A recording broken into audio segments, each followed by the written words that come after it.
But at some point, the math is the math. And I think we can do a better job using that information. it reinforces my belief that I have the best constituents.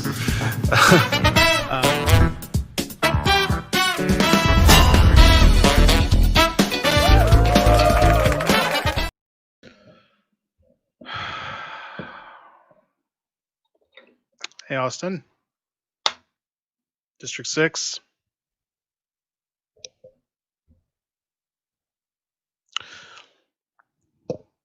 It's hard to find the words. It's what we're dealing with right now, what we're going through as a community. I even feel the need to apologize for the intro music. I had thought, well, maybe I would do something different that spoke to the moment, but frankly, I spent the last, what feels like 18, 19 hours in council meetings hearing public testimony, hearing from the public. We're just going to move forward.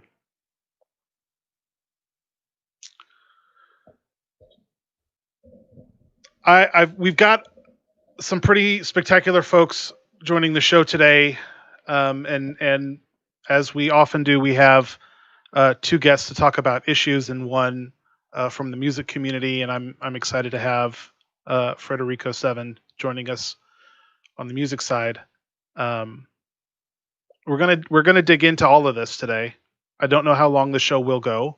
I'm gonna try to keep it to 30, 35 minutes like I normally do. And sorry for starting late because we were in the council meeting, and that obviously takes precedence. I think I'm going to start talking a little bit about the pandemic. We've started with the pandemic in prior episodes, and I'm going to bring up some of the charts. I can share my screen. Normally I have a lot more stuff prepared and ready to go, but yeah, you get it. Here's the, let me pull my screen up. So here's the dashboard, and we've seen this in prior episodes. Hospitalizations being our key metric, and you can see that they are going up. I'm going to show you the second dashboard. Credit to our city staff. We talked about this in the last episode about how we would use data to drive decisions about pandemic response, and the staff identified this 7-day moving average on hospital admissions. And so now we have a separate dashboard. You can find both of these on the city website, austintexas.gov/COVID-19. If you scroll down, you will see two dashboards. The first one is this one, which has also been evolving. And then the second one is this, and it breaks right in the center of the screen what hospitalizations, the 7-day moving average for hospitalizations, that will determine the stage that we are in. And if you go back here, you can click on this. We'll see if I click on this, if it does what I want it to do. Kind of little, maybe. Here's the chart. So we're in stage 3. You can see the line is in stage 3, but it's trending up. And the thing about this 7-day moving average of new hospital admissions, it's that it's I think the phrase is a trailing indicator. I've heard of leading indicators, but maybe a trailing indicator. This number reflects policy and choices made 3 weeks prior to where the dot shows up. So there's going to be a lot of finger pointing about who is doing what policies, what role the governor is playing in his pretty rapid reopening of the Texas economy. There's going to be fingers pointed at protests and protesters.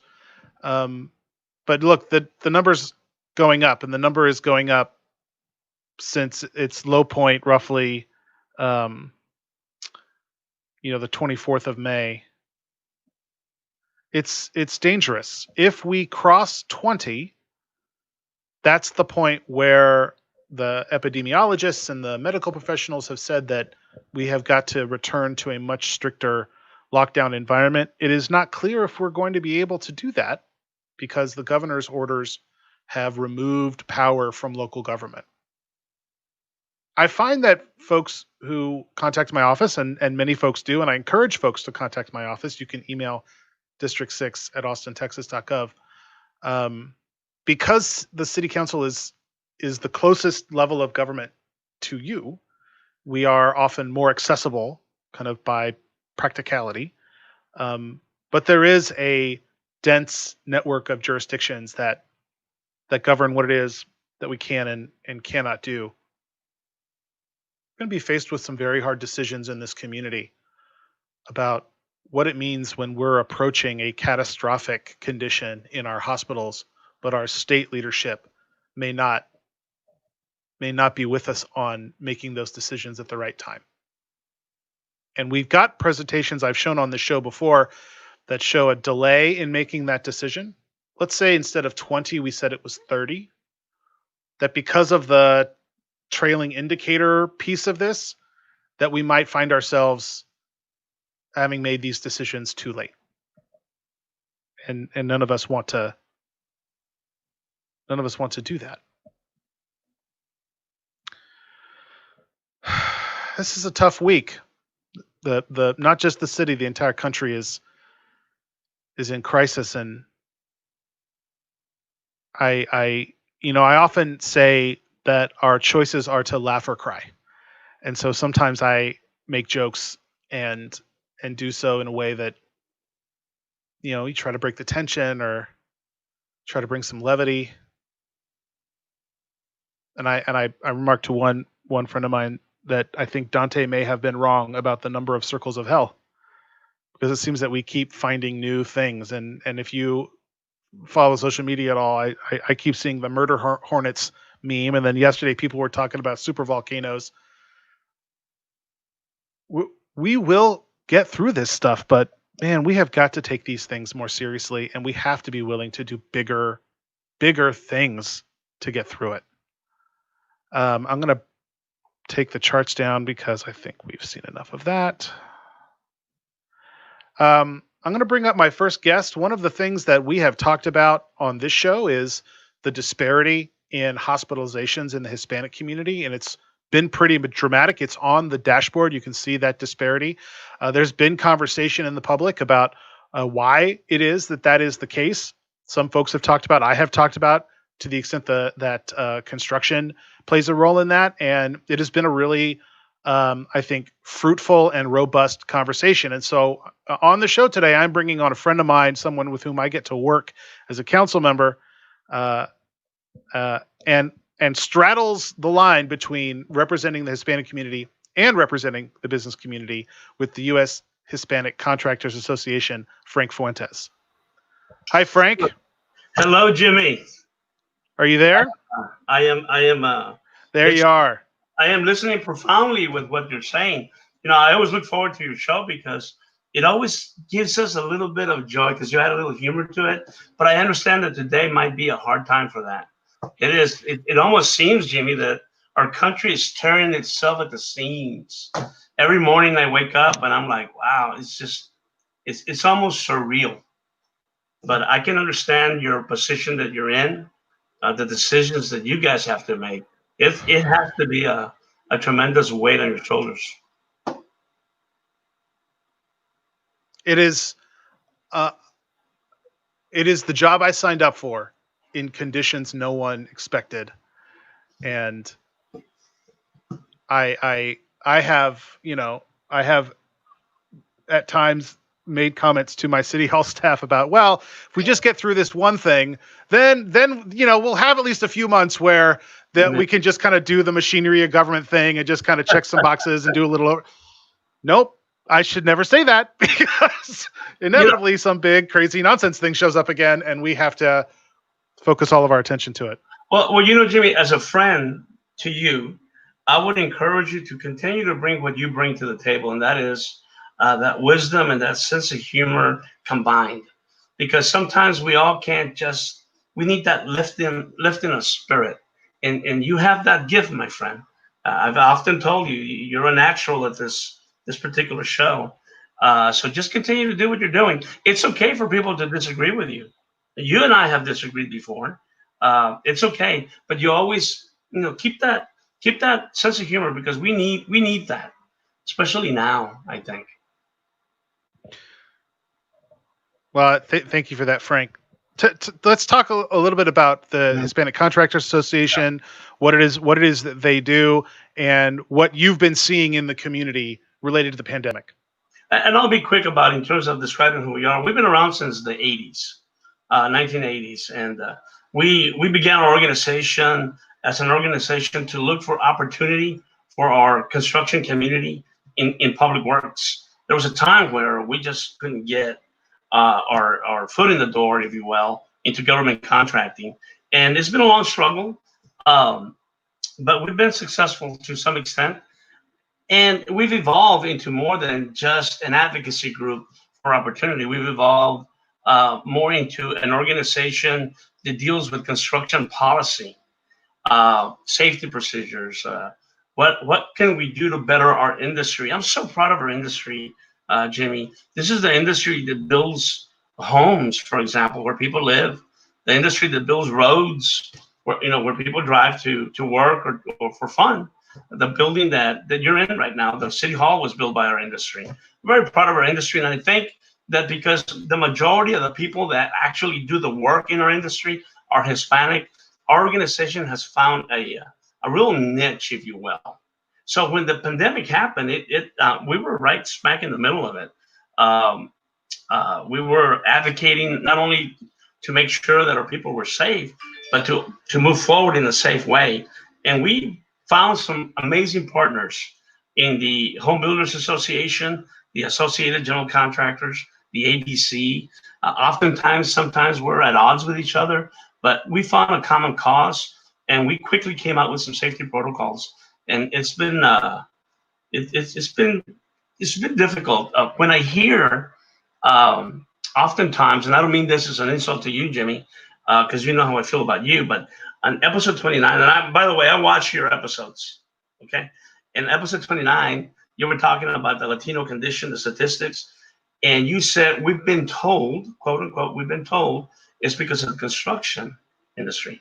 So I texted you quickly saying, hey, I heard Latino, I heard Hispanic, I heard construction. Who better than have a conversation than with your friendly Hispanic contractor, Frank Fuentes, right? We need to step back. And from the very beginning, how this kind of rolled out I think it was on the 24th, Mayor Adler and Judge Sarah Eckhart closed down construction, but it wasn't all construction, council member. They only closed down residential and some commercial projects. They kept all the City of Austin projects open. They kept some essential, like electrical, plumbing, they kept those open.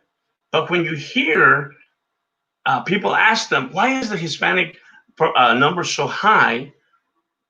They quickly go back, well, we shut down construction and the governor opened it up and now we're dealing with it. But that's just so disingenuous, I believe, in the sense that that's not what happened. What happened is 5 days later, the governor opened it up. And we quickly, the organizations quickly formed this safety rules, for lack of a better word, protocols. And we were one of the industries that was set to go from the very beginning. And we knew what we needed to do. Our association was tasked in translating most of these rules into Spanish. In fact, we worked for the county marshal, Farah Marshal. We translated all his documents into Spanish, and we even created a film. Univision has been playing it as a PSA, but as you know, PSAs, they're for free, and they're gonna plug them in, not necessarily in primetime TV.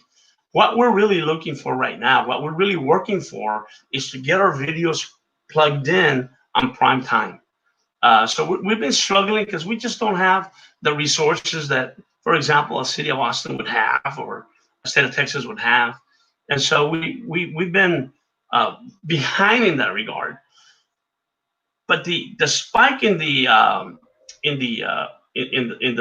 statistics for COVID-19, specifically the hospitalization, didn't start happening, I think, till 3 to 4 weeks ago. So that, 60 days or a little over 60 days from the day that the governor declared it to be essential, you can't really just square that circle. You can't just blame the industry. The industry is not the enemy. The enemy is the virus. And I want to work with the city so desperately. It's been difficult, council member. We can reach you guys, but it's very difficult to reach staff. I suspect they're going 1,000 miles an hour. They're hearing from everybody. And so if Frank Fuentes calls them, I'm going to be put behind the line somewhere. And so we decided not to wait. We figured a long time ago, we're clearly on our own. We need to move on our own. We quickly had gotten masks. We quickly got sanitizers. We quickly got, the PPP that we needed to get. Wherever we could get it, we rounded it up for our folks. But clearly, we need to find a way to better work with City of Austin staff. Council member, you guys can return. The mayor returns my call all the time, even if he knows it's going to be an uncomfortable phone call. And you know me already. Sometimes they can be uncomfortable, but he returns my calls. You return our calls. You're so good at that. But it's the staff, the City of Austin staff, that we just can't get to. And we need to work with them. The Hispanic Contractors Association, we represent the actual subcontractors that are on the ground working. These guys are not union contractors. These guys are self-employed. I mean, these are the guys that we represent. I was sharing a story the other day. I went by my Catholic parish, picked up my priest and said, "Come on, you got to get some air.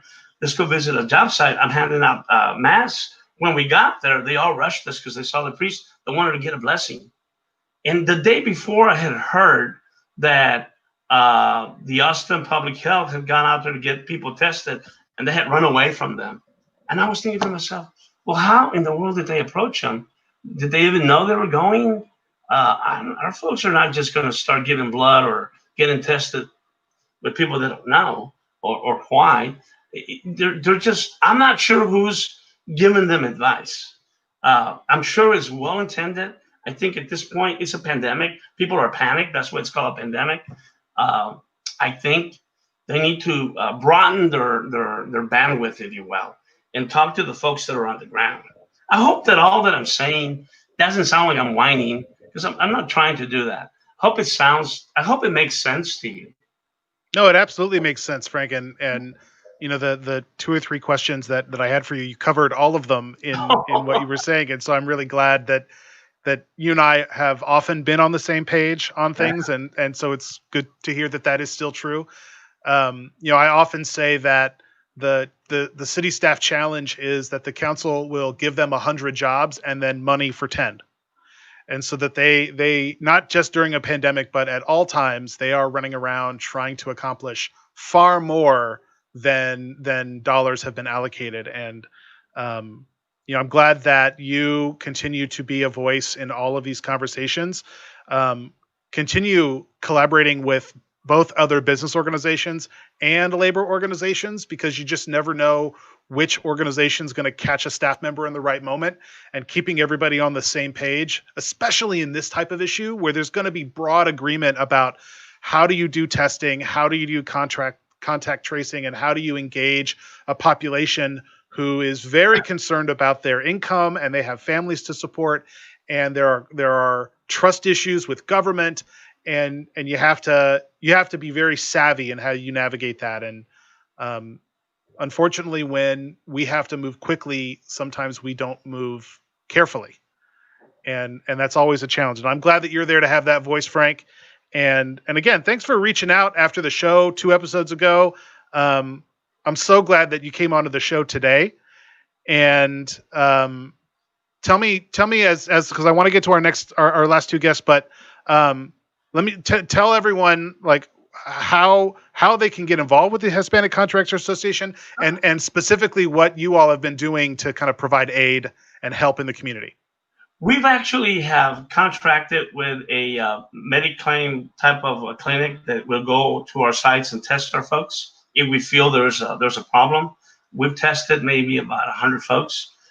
It's difficult because it's expensive and we have to pay for it. We have also provided PPP or protective equipment. Right now we've got we just received another 5,000 masks. We're going to send it out.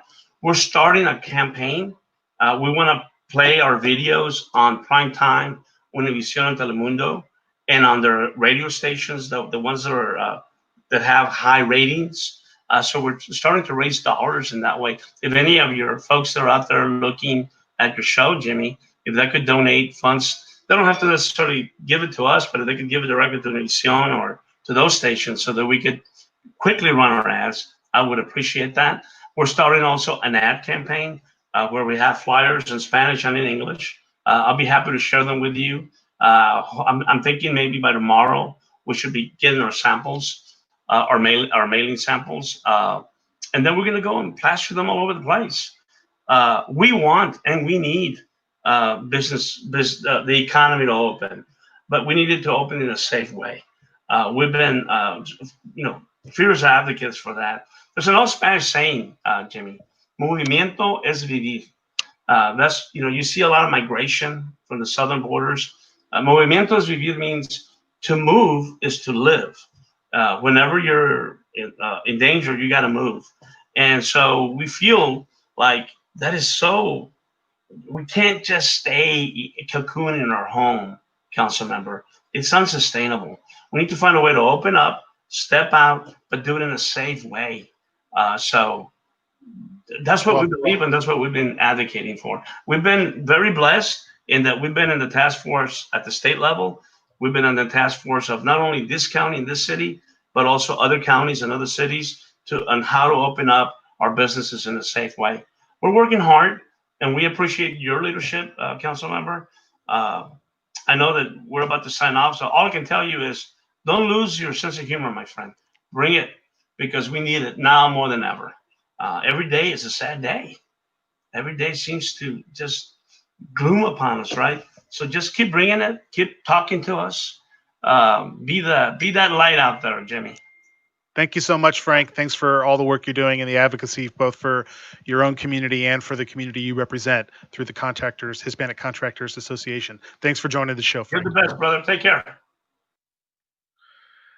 It's one of those kind of cool things about being a council member is you do have the benefit of working with a lot of different people on a lot of different issues, and Frank's been one of those great partners in trying to address the needs of a community that faces pretty severe systemic inequities, but also do it in a way that folks, because they still want jobs and they still want to go to work, and you got to figure out a way how to do that. Our musical guest today, I'm excited about this. We've got another unbelievably talented musician. Welcome to the show, Frederico 7. How you doing, Frederico? I am doing, one day at a time here. Yeah. One day at a time. I'm sorry, I should have asked that. It's like we're all conditioned to ask that question at the beginning of a conversation, and you just gotta go, I don't know. How are you right now? Exactly. No, and as most people watching, your show, first of all, thank you for having me. Most, we are in this roller coaster of emotions, and and when sometimes I'm telling people that I love in my community, there is this concentric circles and of care for yourself, care for those around you. And then once you can do that, then you can care for the values that you care for. And I'm seeing so many people stepping up to care for their values in our city. It's really... on that level, I'm hopeful to see that so many people have values and are stepping up to live according to their values. Well, I couldn't agree more, Frederico. Tell me, how are you holding up pandemic wise, and how is your family doing? Like, what has your experience been?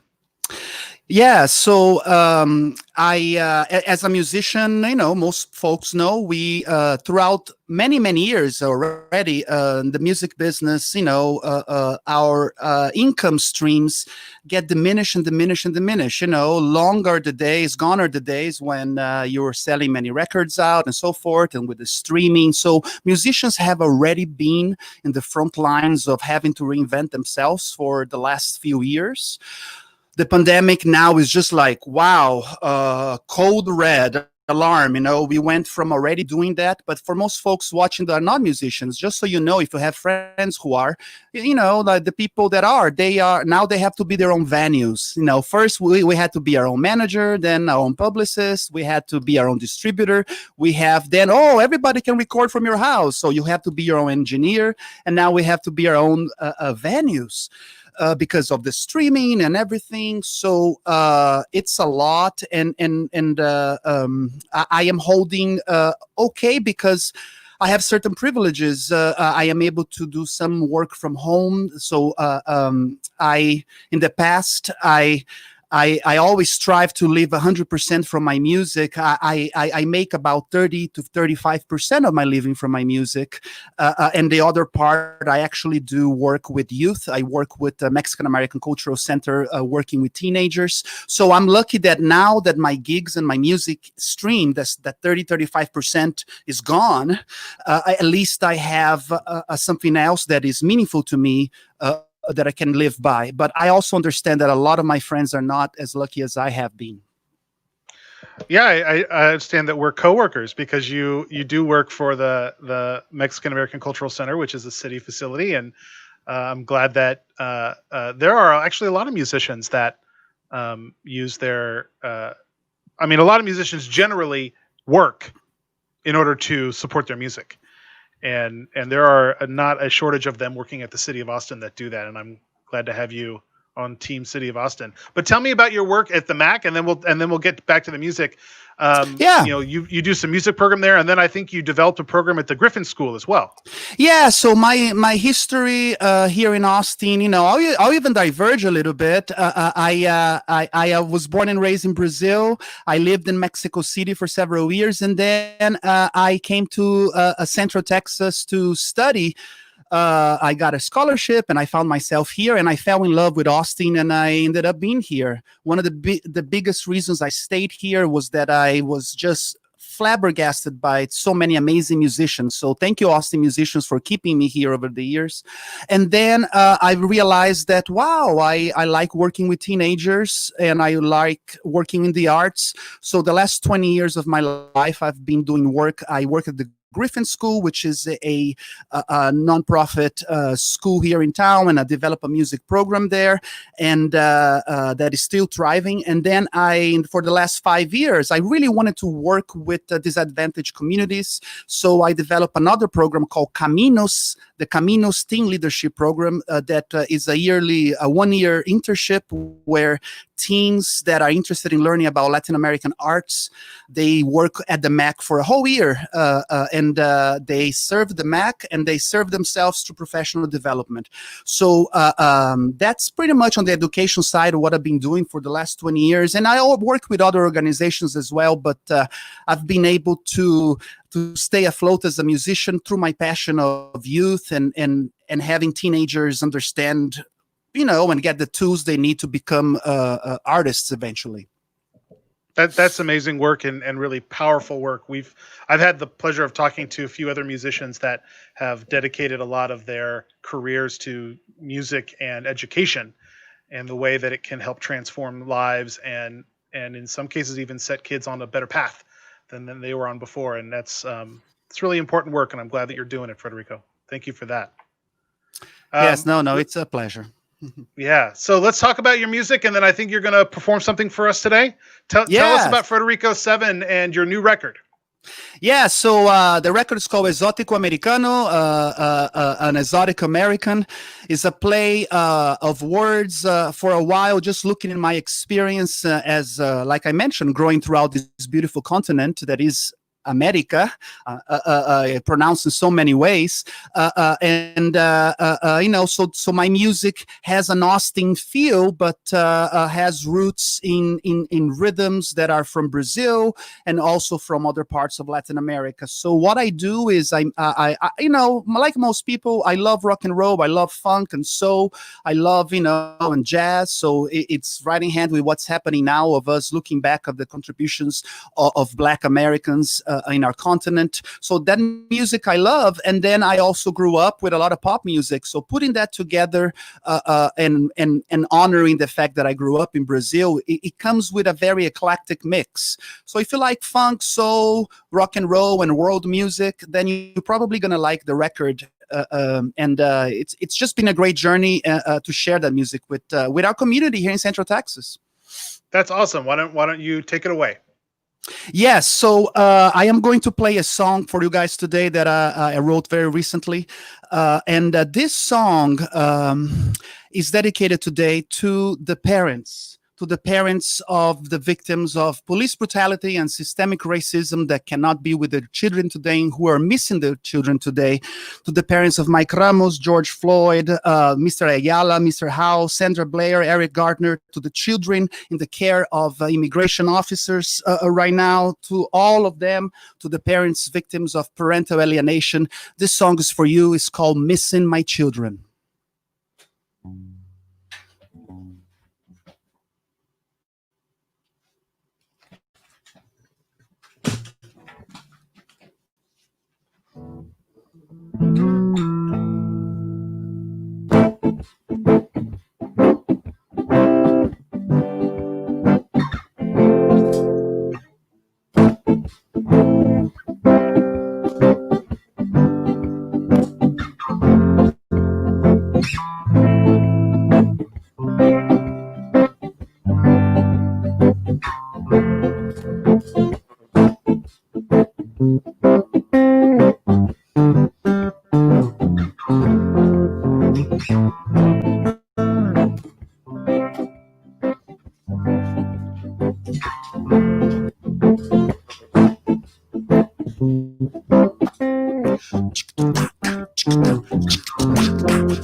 Holding the space, an avalanche of feelings. Slowly I'm sinking, yes, I know I am crazy. Not that we're recovering, people pleaser, living one's life under another shadow. No measure for this pain that we undo since the beginning. No margins for the love that we surpass without forgiving. Don't know if there is healing for this pain that I am feeling. Pushing this love so hard, aim for the faint of heart. No, no, no. Oh yeah, aim for the faint of heart, baby. I see you. Black Lives Matter. I see you. Black Lives Matter. Holding the space, an avalanche of feelings. Slowly I'm sinking, yet I know I am crazy. Not ever recovery, people pleaser, living one's life under another shadow. No magic for the despair that we are giving. No margins for the love that we surpass without forgiving. Don't know if there is healing for this pain that I am feeling. Pushing this love so hard, aim for the faint of heart. That's why I'm thankful for another day. Oh, Lord. Oh yes, I'm missing my children. I am thankful for another day. Oh Lord. Oh yes, I'm missing my children. I am thankful for another day. Oh Lord. Oh yes, I'm missing my children. I'm thankful for another day. Oh Lord. Oh yes, I'm missing my children. I'm missing my I'm missing my children. Oh, I'm missing my. Oh yes, I'm missing my children. Hold on the space, an avalanche of feelings. Slowly I'm sinking. Yes, I know I am crazy. Not after our recovery. People pleaser, living one's life under another shadow. No margins for this, no pain. Oh, I know that you're feeling Austin, Texas. I know, and I see you. Oh, I see your soul, baby. And that's why I have to sing for you now. That's why I'm thankful for another day. Oh Lord, oh yes, I'm missing my children. I am thankful for another day. Oh Lord, oh yes, I'm missing my children.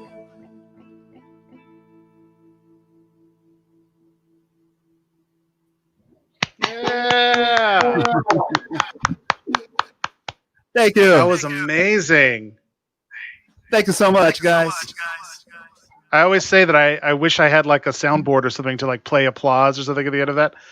But what really blows me away, watching you build the song in real time was, I've never seen that. But that was unbelievable, man. That was so cool. Oh, thank you. So just so everybody knows, I have a beautiful band with musicians that are Grammy winners. My musicians are better instrumentalists than I am, but since we are in the pandemic, I have to count on this loop pedal and do the best I can.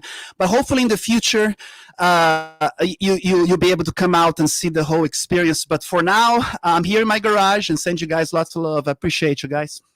So where can people find your music? I appreciate you, Councilman, for having me. Oh, yes.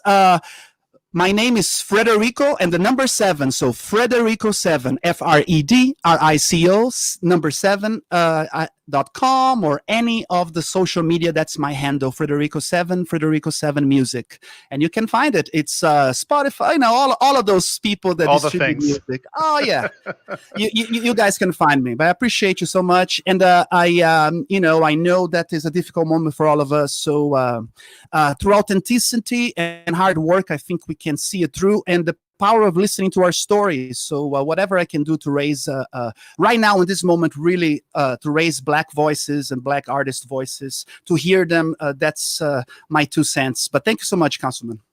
Thank you so much, Frederico. Thanks for coming on the show. You're welcome. That's pretty awesome to see him use the loop pedal and like build the music, and what a powerful song. My last guest on the show, we're gonna get into it, y'all. My stomach is in knots because I know I've been talking about the protests and policing. I mean, I've been talking about policing for a long time. I made the motion to deny the police contract back prior to 2018 and helped lead the effort to build up a better police contract, which no negotiation is going to be perfect, but we went from a unanimous no to a unanimous yes on that negotiation, and I was very involved in that work. And then with Councilmember Harper Madison leading a lot of the efforts that we did at the end of 2019 that have been underway, some pretty dramatic work. And a huge partner in that effort is someone that I had the pleasure of getting to know in my own office, and who has been the first head of the Office of Police Oversight, Farah Muscadin. Hi, Farah. Hi, how are you? I am still here. Yeah. I am still here. Really. Before we get too deep into it, I find that a lot of folks don't know about our own kind of quick history at the city. You had a pretty big career prior to coming to Austin, but when you first came here, your first role was with me. It was. Yeah, so I literally just picked up and moved, and I didn't know anybody. I didn't have any friends. The last time I'd been to Austin was maybe 20 years ago when South by was just on 6th Street. Like you got dropped off like two blocks away, and then you walked, and then you just kind of walked in and out of the bars, and the music was going. So when I moved and it was like this 2-week thing, I was like, oh my God, this is totally different. So yeah, I was just ready for a change. And so I met Marty, and she was amazing. And she, I was like, well, I'm not doing anything. If you guys need some help, I can volunteer. And so yeah, the rest is history. Well, it was really fortunate that I got to know you so well in that brief period where you were interning in my office, working on transportation issues, helping a new council member wrap their own heads around some very complicated topics. And your shining star was quickly spotted by city staff and moved into the Office of Innovation, and now leading the Office of Police Oversight. Tell folks what the Office of Police Oversight is and what it does. Yeah, so the Office of Police Oversight provides oversight over the Austin Police Department. So we really have three main pillars. One is providing impartial oversight, increased transparency, and building sustainable partnerships with the community. And so we take a holistic approach to oversight. So it's not just really looking at complaints of misconduct, which is a huge part of what we do, but we also look at policies and practices, and we make recommendations on policy. And so we've developed a new way for people to come forward with positive and negative experiences with APD. And so we have a website that's very easy to manage. We really took community feedback in the complaint form and also the thank you form that's filled out. And so we're really more focused on complaints, we're focused on research and data, and then also building those long-term community partnerships. It's really great work. I know that that your office was essentially created during the police contract negotiations. At least some of the things that you get to do were things that had to be negotiated while we worked with pay and benefits for officers, the anonymous complaints being a big part of that. And you and I were both in the council meeting this morning, and I'm sure you were watching it yesterday. Yes. You've had a lot of complaints. A lot. You've had a lot of complaints. I know that the problem the public has with kind of what is their council member or council member saying is I've made multiple statements over the last 24 hours, but people are only seeing you in the moment they see you. But just how do we even wrap our heads around what's going on right now? What are you experiencing, Farah? I am both heartbroken and angry about the experience you must have to deal with as an individual and as the Office of Police Oversight. Yeah, so it's, I'm really exhausted in every capacity because obviously, I'm a Black woman first. And so I have lived experience and friends that have experienced negative experiences with law enforcement, but then I'm also in this position. And so I think that this is a moment. And as exhausted as I am, I'm motivated by this moment because we clearly know we need change in how how communities are policed. And we know we need to have further conversations about how systemic racism has impacted our community and our systems and institutions. And so it's a difficult time. I mean, this is not easy for me at all, but I'm here and I'm ready to put in the work because there's just no way I'm missing this opportunity in this moment to move forward and make positive changes. There's just no way I'm missing this moment. I completely agree. And of course, as a council member, I don't get to have this job forever. And I have always believed that I am going to do what is right by this community and by this city for whatever brief moments I am graced to have this role. I want to pull up some of the photos from the protests, and I want folks to know that that's what I'm about to do, in case they don't want to have to see these photos. I thankfully got the photographer is Gianna Burcham, who often does photography for the Chronicle, and is not only a friend of mine, but I have also paid her for the right to use these photos because it is her professional work, and I think it's important for folks to know that too. Just looking at these photos, for me, this one really spoke out to me. The use of pepper spray in this instance, people who are unarmed, they're armed only with their phones and their cameras. That is what they're looking at in those moments. When is this more than just about the policies? Because you do a lot of policy work, and my job as a council member is policy work. This feels bigger than policy. No, this is about culture. This is really about culture. And it's about the way police officers see community and the way community sees police officers.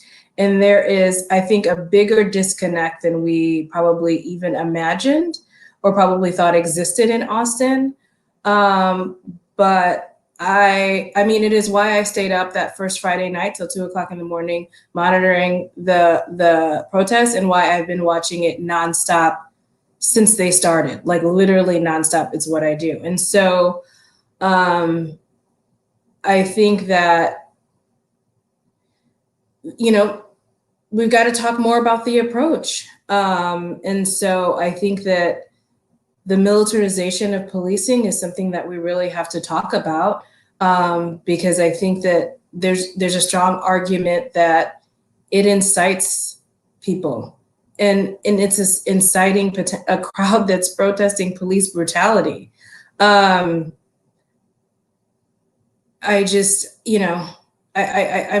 looking for compassion for the people who are so negatively impacted by, we're talking about lifelong experiences that are passed on through generations.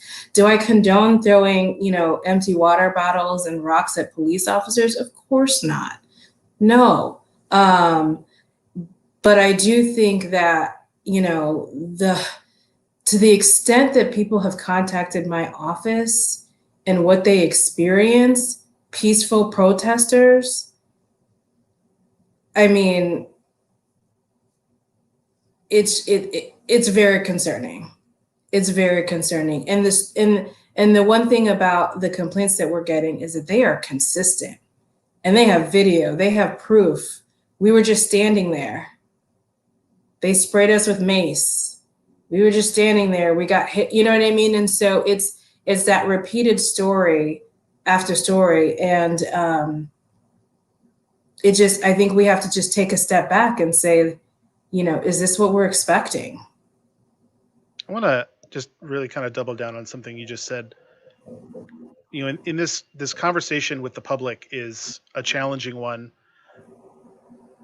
And I have seen attempts to use the actions of looting or destruction as evidence that the entire protest is without merit.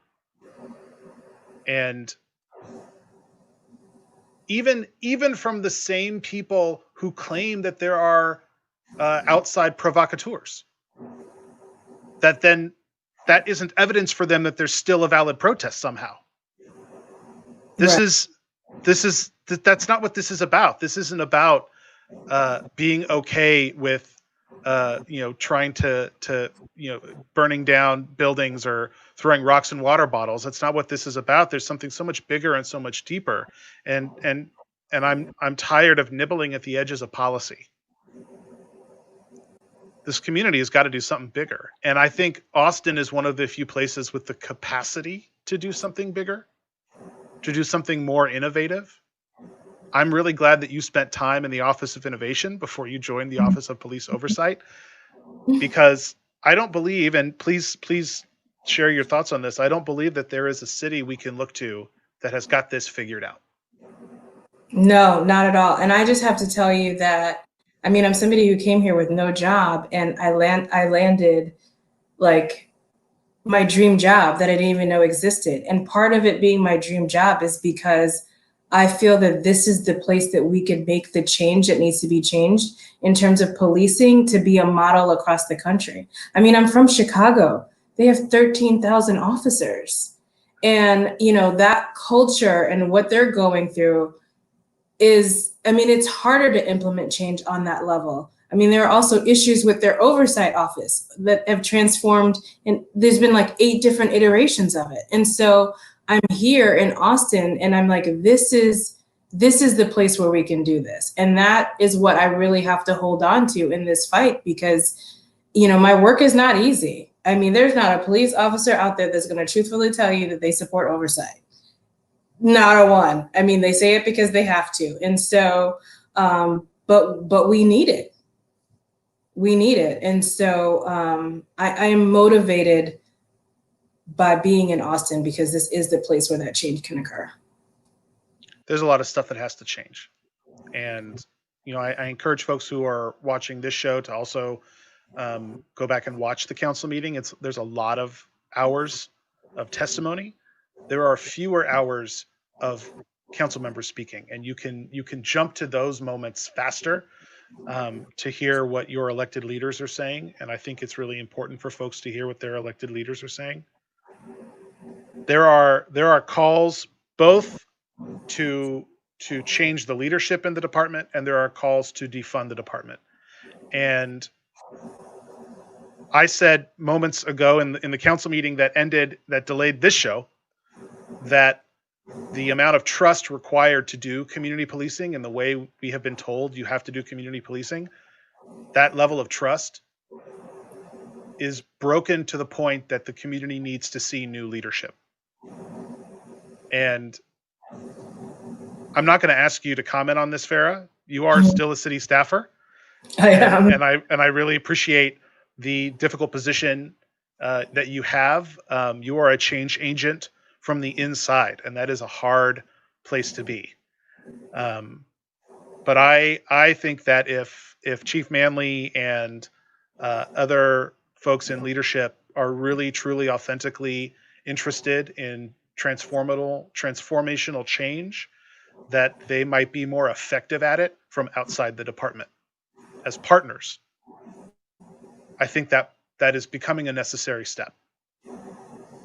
The defund question, I think, is also important, because I think some folks are getting tripped up on the words.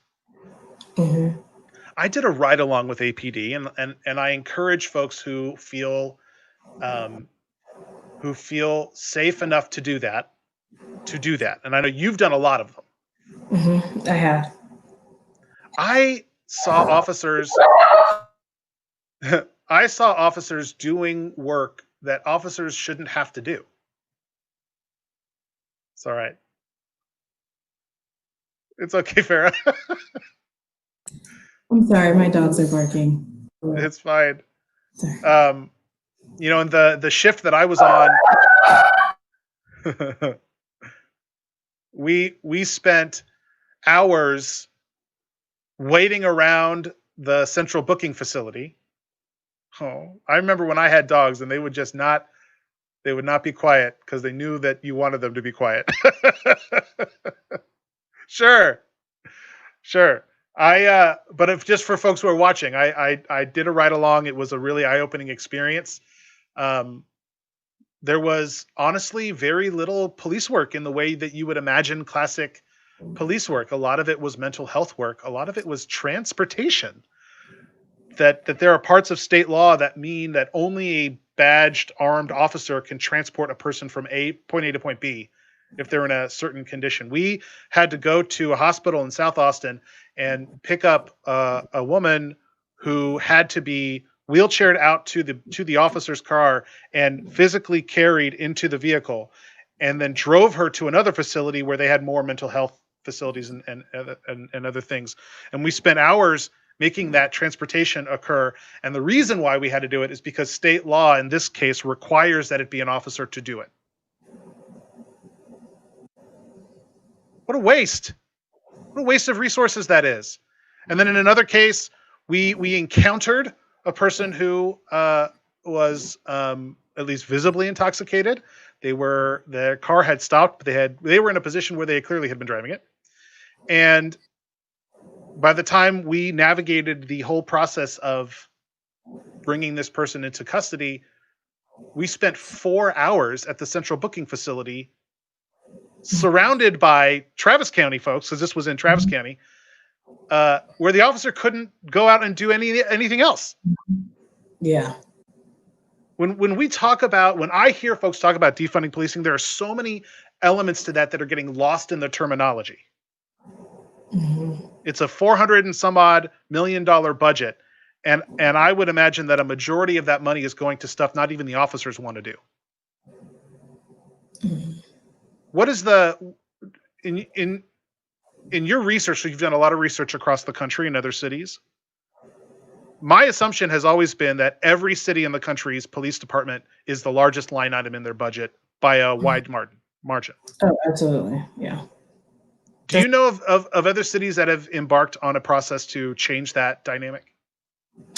Well, I think there are many cities that have looked to reallocate, and I think that's what this is about, reallocating and reconfiguring budgets as opposed to defunding it. Because I had that same experience you did on the ride along. We spent 2 or 3 hours at the Travis County lockup, just sitting there, literally just sitting there. And again, I'm from Chicago. There's stations that can take arrestees literally in every neighborhood. And so they drive a mile or two and then they drop off and then they move on. They're back in the street. And so I do think, and I think this is, Councilmember, where you're going to be key, because I think this feeds on your strength of looking at how the money is spent and figuring out a more efficient way to do it, which will absolutely lead to savings. That's what this is about. Not saying, okay, we're going to cut the budget by 50%, but saying like, okay, well, this is your pie. How do we reconfigure the pieces of the pie? And so, I mean, I feel like that's where I see the conversation from a policy level going. And I do think that, like, because a lot of police departments have looked at overtime. I know Chicago has, and reevaluating how they allocate overtime, which has led to significant savings. And so I think that's really kind of where this broader conversation is, in the utilizing those savings to increase budgets like in public health that can combat, safety issues in a different way. I think that has the potential to not only be transformational, right? It has the potential to reevaluate assumptions that have been made for a long time. It also has the ability to actually be better at public safety. And when I talk to my constituents in District 6, folks are the folks ask for more policing, but what they're asking for is neighborhood watch. Mm-hmm. But what they're asking for is education. What they're asking for is presence sometimes, Yeah. but it's not fully articulated what they think that presence is going to accomplish. Even traffic enforcement. I had a conversation with our district representatives, and there are 3 APD DRs, that's what they're called, that cover most of District 6, because there was conversations about neighborhood speeding, and they wanted to see more traffic enforcement. And even the officer said, look, we could be out there every single day and it would require it, because it used to be that you could put an officer out and get speeders and it would last for like 30 or 60 days. People would slow down. It's like the next day. Yeah. We have to do things differently because things have changed. And on the transportation side, it's as much about infrastructure design. And I'm not going to ask you about infrastructure design because that's a whole different department, but that's kind of the point. It's a whole different department. Maybe we should be investing some of that in transportation to address some of these issues, because we couldn't fund enough officers to do it even if we wanted to. No, and the other thing is that we're at a moment that we have to look at policing different. I mean, we should not be policing people the same way we did 50 years ago. And to a certain extent, we kind of are. And so what does that say about our culture and what we want, in our communities? And so policing does need to evolve. And maybe it might evolve faster than some people may want, but that's what I feel like the protesters across the country, and actually really across the world, because we've seen protests in Paris and London and in Spain, that we really have to reimagine how we want policing done in our communities. And it's a Well, and thank you so much, Farah, for coming on the show. I'm way over the amount of time I wanted to spend, and we could probably go another hour on this topic. I am excited to lead on this work with you. As you know, it was already posted to the agenda for this coming Thursday.